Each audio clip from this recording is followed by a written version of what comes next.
All right, hello, my name is Lorena Manasturean with the Samuel Proctor Oral History Program. Today is July 13th, 2023. It is currently 1:29 p.m. and we are here at the Elaine Legacy Center.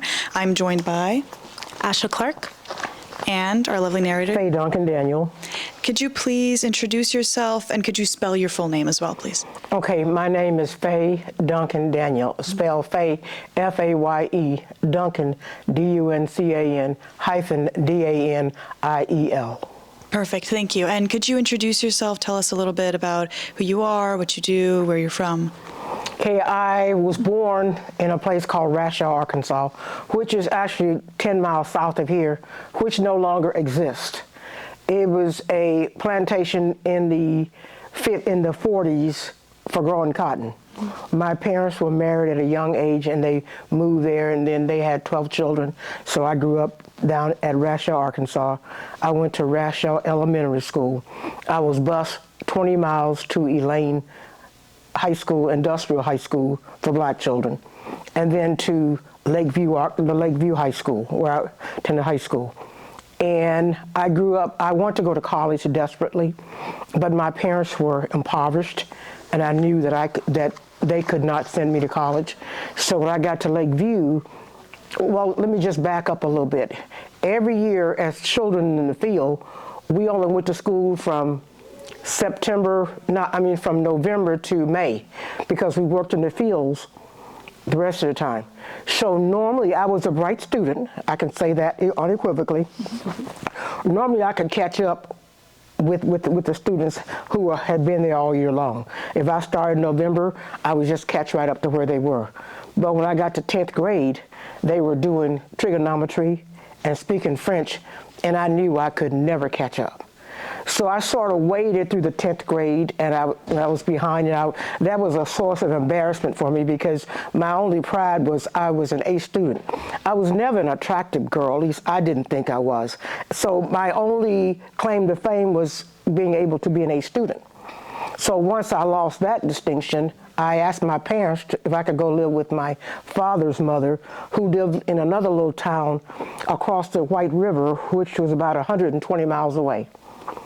My father's mother, and so they said that I could. So I went there for a year, and it was one of the greatest academic years I've had, because I was already ahead of those kids, so my ego surged. And then I met this guy. He was in the principal's office the very first day of school. You'd think I got a hint, didn't get it. Fell in love with his hands. So as school progressed, I found out that he was, I didn't see him again, but I saw him in the first day of school in the principal's office. I didn't see him again until school was about 2/3 over, and then a letter magically appeared in one of my books, and it was from him. Isn't that romantic? And it was from him, so we started dating. And we dated, and he left home as a young man and went to visit his brother who lived in Las Vegas. His brother was in the military. So at the end of the year, my grandmother died, the one who was going to send me to college. So I knew that college was gone. And I also knew that I could never go back to picking and chopping cotton again. That life was over. And plus, every year my mother was having a new baby. So when I went back to live with my parents again, my mother was pregnant, and I was put back in the field. So the young man asked me if I'd marry him. So of course I said yes. So I married him, and I moved to Las Vegas, Nevada. And I lived there for 50 years. We had a daughter together, and we got divorced at 21 because we started to school. We both went back to school. But somehow our lives diverged. We didn't stay on the same path. We went in different directions, and he started to gamble. So I divorced him, and I moved to Boston for a year. My parents by that time had moved their family to Boston. So I went to Boston for a year. But having lived in Las Vegas for 10 years by that time, in the desert climate, to move to Boston where it was frigid, I didn't do well. So I enrolled at Northeastern for a year and really got another year of education. But it was just too cold. I didn't have the right clothes. We didn't have transportation. So it was just too overwhelming for me. And my daughter was special needs. She was injured in the incubator and it damaged her optic nerve, so she was blind. So, but I wanted to go to college, so I came back to Nevada. And I started getting jobs, good job offers. I started working at the Sands Hotel in Las Vegas. I was a personnel processor. So I wasn't aware of what they were doing. My job was to make sure there was a job opening that I could at least interview a black person. So what was happening, when I would go to lunch, they'd post the jobs and they'd hire before I got back. So it looks like I was not performing my job. So I didn't like the office environment anyway. So I got a call from another friend of mine who said that they were opening a new hotel downtown in Las Vegas called the Union Plaza.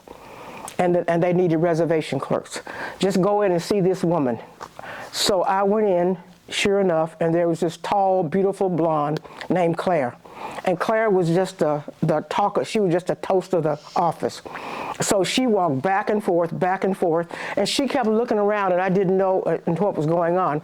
So finally, I've been waiting in the office like 2 hours. I had told the secretary I was there, and Claire came to me and said, "Can I help you?" I said, "I'm waiting." She said, "Oh, I'm waiting for you." She hired me immediately.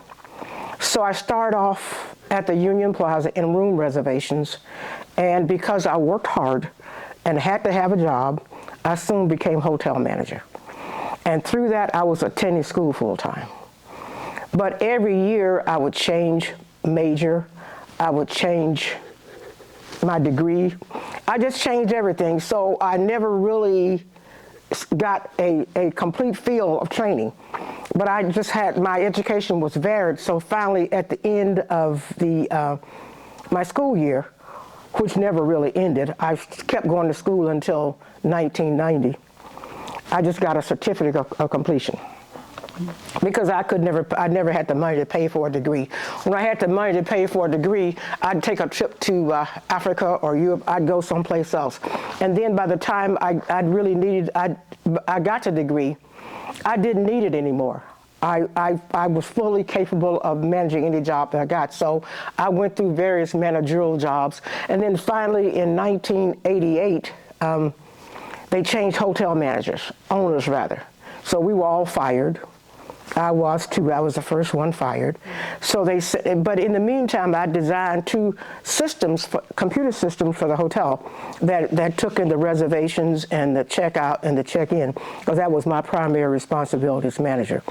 So not only did I do it for that hotel, the person that owned the hotel I worked with owned another hotel, so I did it for his hotel too. So now I had a great, some nice skills to offer. So I could get a job anywhere I wanted. So I really didn't need the degree, and plus I could command the kind of salary I want.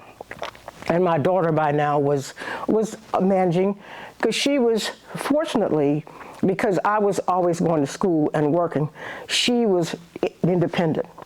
And the one thing that I'm proud of in my life is the amount of independence she always displayed, despite her disability. So after I did that for 18 years, like I say, they walked in, they fired us all. I started to work for Clarke County. I was dating a guy who got elected as a judge. So he hired me as his judicial secretary. And of course, that was a fun job, and it paid really, really well. And so I did that. I was in the county system. In this county system, you can teach school or you can do whatever. And so I was always getting fired from one job to the next. I never stayed. So I ended my career at the Department of Family and Youth Services as a counselor. So in 2006, I had a boss who was from Arkansas. Very handsome young man, well-trained, everybody loved him, and he was caught up in a scandal. So once he was caught in a scandal, they started hiring new people to come in to be our director. So I didn't really get along with any of those folks, so I decided to retire. So in 2006, I retired, and I moved back to Arkansas, and I've been here since then. And why did you move back to Arkansas? Well, by that time, I lost track of most of my family. Not my immediate family, but my father's family and my mother's family. By now, we're second and third generation. I didn't know any of them, and I wanted to.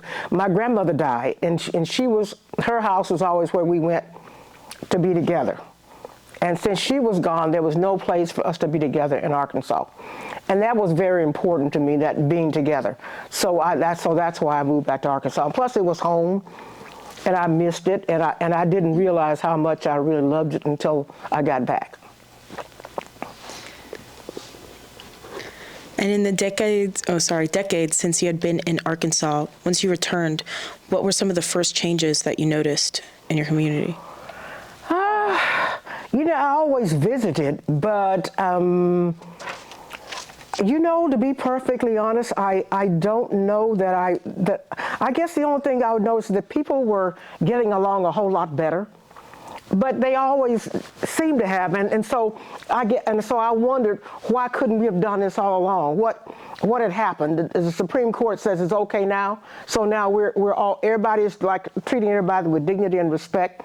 People are just getting along a whole lot better, I guess was the first. And people were courteous to you, and there was no more condescension. Of course, you could see some people had it, but most folks were loving and caring and giving. So I think that's what I noticed the most about it. And you saw the erasure of condescension based on race? Is that yes, okay. Yes. Race was the dynamic force when I was here. Of course, as children, we were oblivious to it, but our parents, we overhear our parents' conversation, and we knew that we were dirt poor because our parents didn't do better.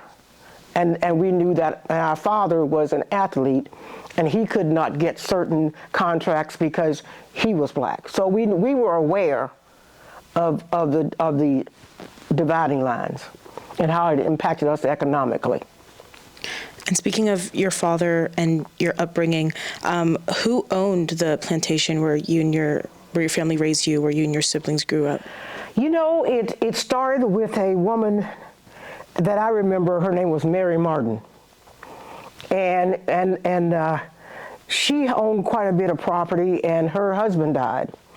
And once her husband died and all her male folks died, then this other young man who was her foreman just sort of took up the lands. His name was Brooks Griffin. So for the most part, the person that I remember that was our direct supervisor was Brooks Griffin. And I understand he's a multi-millionaire now. He owns billions and billions of land, of dollars in land.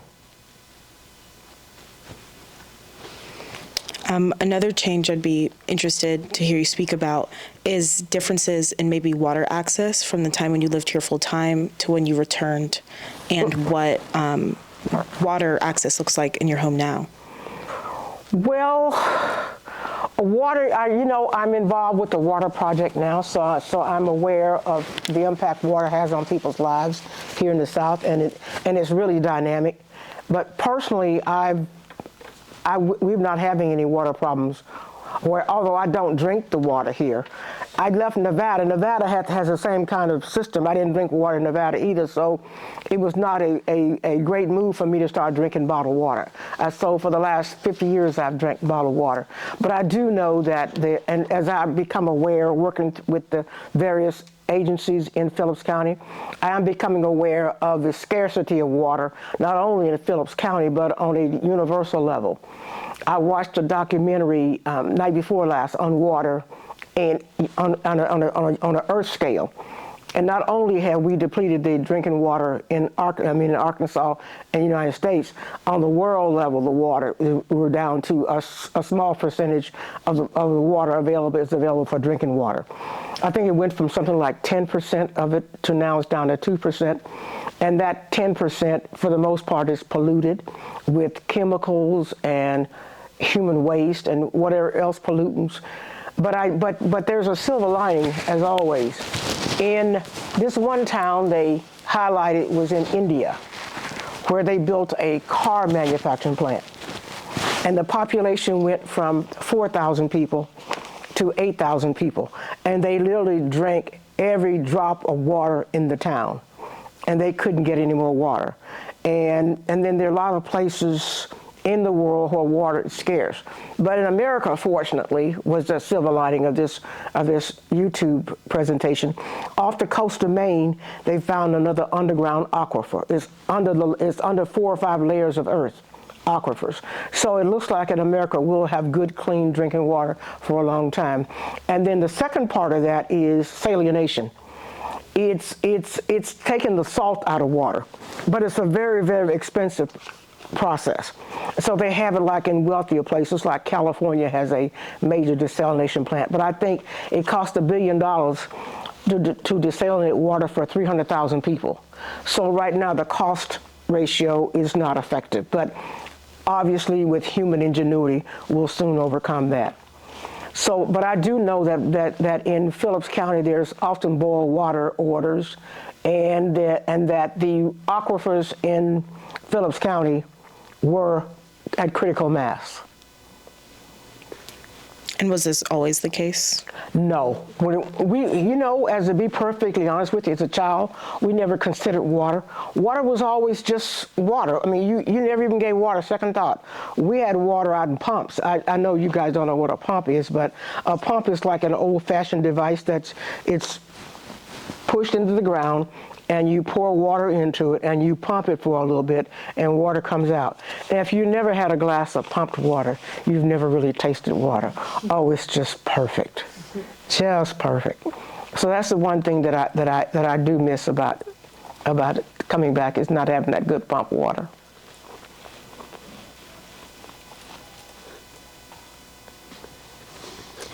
And so you did mention that in the more recent years, you've seen problems with water scarcity, like you said, boil water orders here in Elaine. What would you like to see change about the water system? What do you think can be changed? How do you think it can be changed? Fortunately, in President Biden's last money that he passed, there's an infrastructure bill. There was billions of dollars for infrastructure. I would love to see the whole, because Helen is an older town, all those old lead pipes replaced with clean new pipes. And I think and then the water systems overhauled and modernized. And the resources are there for that. But in this community, you have to compete with farmers for everything. And they are the power here. They are the key. They have this, they elect the senators, they elect all of our representatives. So you have to compete with them for everything. So Phillips County is not one of those high voting counties. So I don't know that we got the political will here or the political might to demand that we get our share of clean water. But that's what it's going to take. It's going to take fighting those battles for clean water. And then you compete with the farmers. I mean, all they're going to tell you is, well, we're feeding the nation, we're feeding the world. So that's sort of difficult to fight against. But I think eventually that some of that money will trickle down if we keep impacting them. We're like a small car running into we're just small running into a rubber building. Mm-hmm. And we just keep getting bounced back. And then there's this community is still fractured in so many ways. They're fractured by class, they're fractured by color, they're fractured by religion. There's just so many fractures here that's difficult to, and all those fractures for me are landmines. And so and I'm not aware of the landmines or where they are, so I just step right onto them. But then that's not healthy. But so we have to overcome some of those fractures and unite around clean water. And I'm not optimistic that that's going to happen, but I do think that at some point we will get some clean pipes and get some clean water in Phillips County. And you mentioned that the farmers, they say that they're feeding the nation, feeding the world. Do Elaine citizens benefit from the crops and the agriculture that is grown here? Do you see any of the food that is grown here? Yes and no.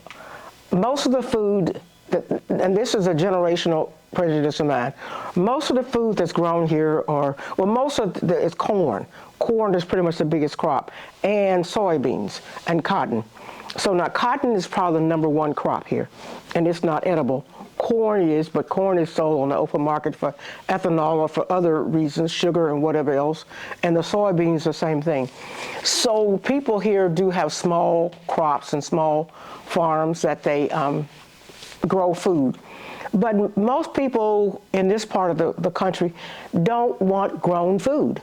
Most people here are addicted to KFC, McDonald's, so those foods are available, but people, that's a lot of work having to go out in the field and pick peas and boil them all day, when you can just run into a fast food and get your food and you're done. So there's two different things going on here. Folks here are not really, now the old folks eat, they'll tell you about how much they love a mess of peas, or they love a mess of greens, but the young folks are not really adapted to eating that kind of food. They're more the fast processed food people. And if you were to recommend a way to change this or shift this phenomenon amongst young people in Arkansas, what would you recommend? You know, I don't know, because young folks are quick to tell you what they don't eat. Oh, I don't eat that. I don't eat, so I don't know how to get past I don't eat. And they're accommodated. I don't eat, and their parents don't. Well, okay, she don't like that. Okay. So I don't know. I don't know. Can we appeal to their teeth, skin, hair, nails? I don't know where the appeals start. But so far, I don't know. I have no idea. And that's a good question. I'll have to think about that, because I really have no idea how to change eating habits. I have some of that in my own family. And I don't know how to change that. And you mentioned earlier in the interview that there's so many fractures amongst different people for different reasons, and that we have to unite around certain causes, maybe water being one of them. But as you've seen so far since you've relocated, are there already some kind of areas of unity that you've seen in this community where people come together and they share fellowship? What does unity look like right now? You know, I've not seen it. For me, unity is no friction in Walmart. In Walmart, we can be friends. We can say good morning, good afternoon. I'll take that cart for you. I'll do. But beyond that, I don't know. I mean, I think the roots are just too deep. I don't know how. And of course, and then it's all silence. It's the 500-pound gorilla in the room. Nobody ever talks about it. It's like it doesn't exist. So if you don't talk about it, because most of us are not impacted on our daily lives by each other. We go about, like I say, the places we meet are like Walmart and maybe, you know, so those are places where we're impacted. If we're not impacted by it daily, then it's not an issue for us. So most of us are just not impacted daily by them. And the schools are separate. What they've done here is when integration came in the 70s, I was gone, this used to be an elementary school, but it was all white. Now I lived 20 miles here. They bus us past this school to go to another school another 20 miles away. And so the people and then there's another school up front. So we have those relationships with each other, but they're not childhood relationships. They're adulthood relationships. So ask me that question again, because I lost my thought there. I kind of went out on a limb. I was asking if there are already areas or topics of unity that you see in this community where people come together and have moments of fellowship. I don't see that. I see everybody blames everybody else for what's going on. The Methodists blame the Baptists blame the Presbyterians blame the Catholics, the Mexicans blame the blacks blame the white, the rich blame the poor blame the rich. There's no sitting down saying, okay, this is a goal that we all need to work toward. We all need water. If I don't drink, my water isn't safe, your water isn't safe. But so far, we've not gotten to that conversation stage yet. And we keep trying to get there. That's where I'm trying to go with my project, but I don't know. There are people who will not even sit down and tell you their water stories. They won't tell you if they drink bottled water or not. Why is that? Some built-in fear, I'm told. Fear of the unknown, fear of what could be, fear of what has been. I don't know. And what project are you working on? Is that the water project? Yes, I'm working with One Nation, One Project. We're collecting water stories. And they've been really, really interesting.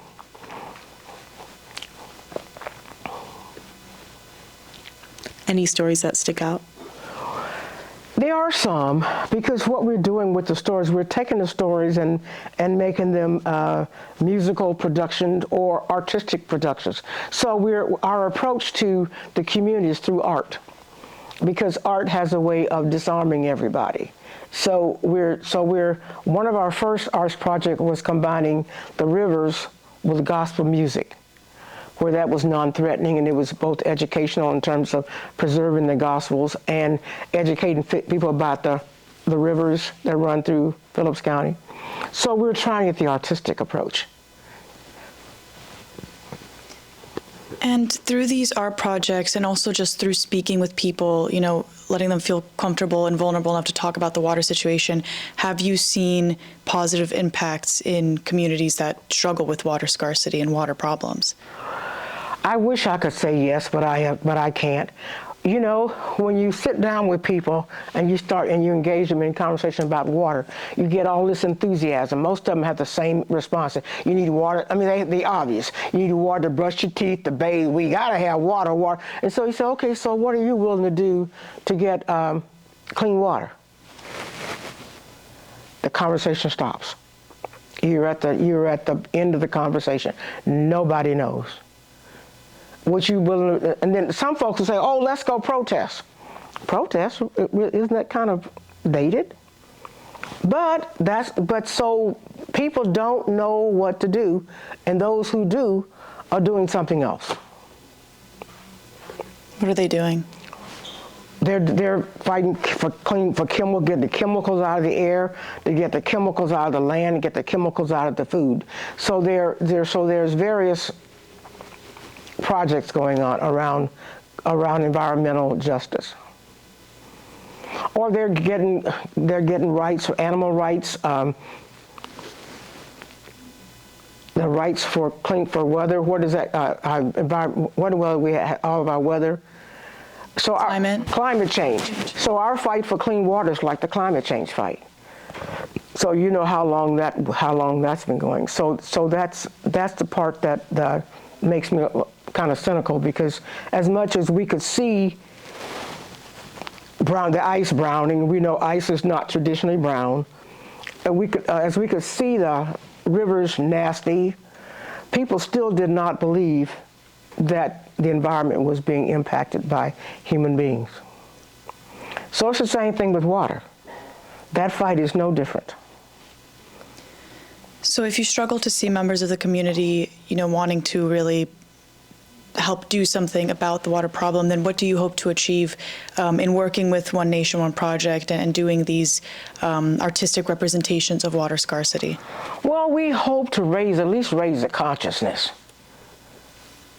At least have people aware that there's a need to do that. And that, because we have Jackson, Mississippi as an example of water scarcity, and then we have places here in Arkansas where there's water scarcity, at least clean water. So it is upon us. So people are aware. So our job is to hopefully to raise awareness and have them become advocates. And as cynical as you put it, as this whole process, this fight has made you, could you tell us a little bit about the good that's come out of this fight? Maybe people you've met, amazing events that have gone on. Tell us about the good. Thank you. Thank you so much for asking me that. Out of the good, you meet wonderful, brilliant people who have so much to offer. And then we're becoming creative around poetry and around the arts. We're really coming up with some really great arts projects. One of those arts projects was to preserve the Gospels. as we once sang them before they became popularized. So the good that came out of the water stories for me has been meeting some wonderful people who've been around for a long time, who have a lot to offer, and who are really good friends, and who play some real good spades all the time, and who have some good stories to tell, and who are just wonderful people. And so the creativity that's come out of it, I guess, would be the answer to that question. So thank you, my sister, for that. You're welcome. And then could you tell us a little bit about the connection between doing gospels for water scarcity and the history of blues here in the Mississippi Delta region? Thank you. When I first got down here, I met a wonderful young man from New York City, and I pride myself in having a dearth of knowledge around African American history, and especially around African Americans from Arkansas. But he introduced me to this Dr. James Cone, who I'd never heard of, and Dr. Cone did a essay on the blues and the spirituals, and how they came about, and how they were both, and Dr. Cone took his cue from Dr. Howard Thurman, who said that that the blues and the spiritual were both a offensive and defensive weapon for African Americans' survival, for our psychological survival. So it was out of that I thought, okay, if they were that meaningful to us, they need to be preserved. Because oftentimes when we have programs like the one we had today, when we talk about all the struggles we've had and all the damage that's been done to us and all the physical damage, I don't think there's any consideration for the amount of psychological damage that came with that.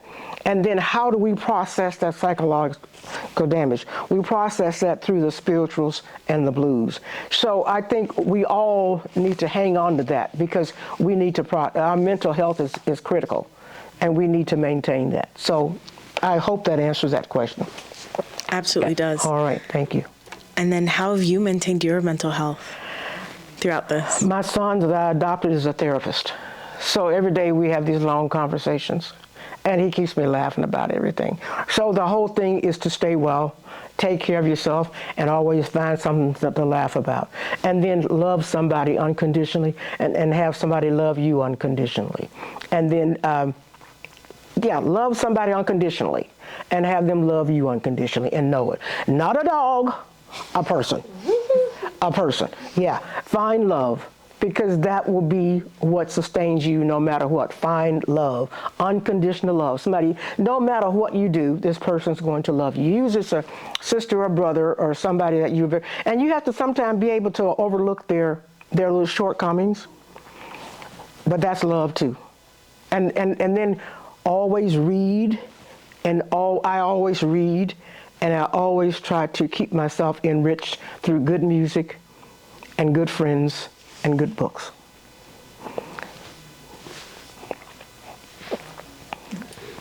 All right, well, Ms. Faye, on behalf of the Samuel Proctor Oral History Program, thank you so much for sitting down and talking with us today. Before we wrap up, is there anything else you'd like to add or anything you'd like to clarify that you said today? Probably after I look at it, I will. I will go, I don't believe I actually said that. So at this point, I will thank you graciously for that offer and decline. Understood. Thank you so much. Thank you.